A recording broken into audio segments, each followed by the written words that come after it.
Live at the Commonwealth Games in Australia, and the 100 metres men's and women's finals take centre stage, that blue ribboned event. Before that, well, it's lawn bowls. Not quite as dramatic or quite as fast. Nonetheless, Chris Mitchell is at the Broadbeach Bowls Club. Medals on the line, and that's what matters, Chris. Oh, that is what matters, and I can tell you that Wales won the first of those gold medals in the men's pairs earlier today, beating Scotland. That was something of a surprise. It is a rock and roll sport here, I can tell you. Lots of young people playing the sport, especially young men with beards. They're cool dudes, and they play for significant amounts of money. So that's what's been going on today. Tonight, as you say, the real news will come from the track, where it's the men's 100 metres. More on that in just a second. Let me update you on a couple of things, important things. Laurel Hubbard, the transgender weightlifter, has pulled out sensationally from the weightlifting. She was halfway through her contest and she has pulled out. We're not quite sure why.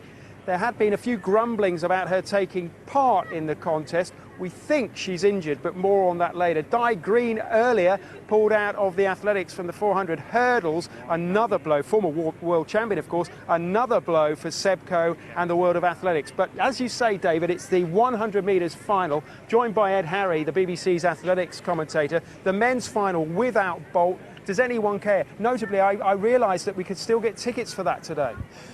Nevertheless, it was pretty full, Chris, on the opening evening. Expecting a big crowd once again. They put in a lot of extra seating. They want it to be full. There should be a fantastic atmosphere, though. Yeah, post-Bolt, we're looking for who's going to fill that gap. The indoor season told us probably Christian Coleman of the United States, but somebody who's put himself right back in that conversation is Johan Blake.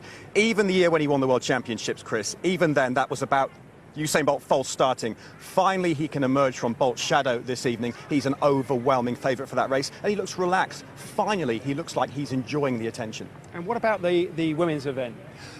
A lot of the big sprinters, like the winner of the sprint double, Elaine Thompson of Jamaica, won that at the Olympic Games. She's not doing the 100, she's only doing the 2. Same for a few of the big names. It's made the 100 a very open race. Michelle Lee Ayi of Trinidad and Tobago goes into that as the favourite, a world and an Olympic finalist.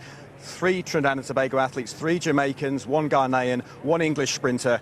It'll be a Caribbean gold. It could be Trinidad's gold. They haven't won one in athletics since Atto Bolden, right back at the end of the 1980s. OK, Ed, thanks very much. I still think it's notable, David, that you can still buy tickets for the men's 100 metres tonight here in Australia on the Gold Coast with the sun shining. That would have never have happened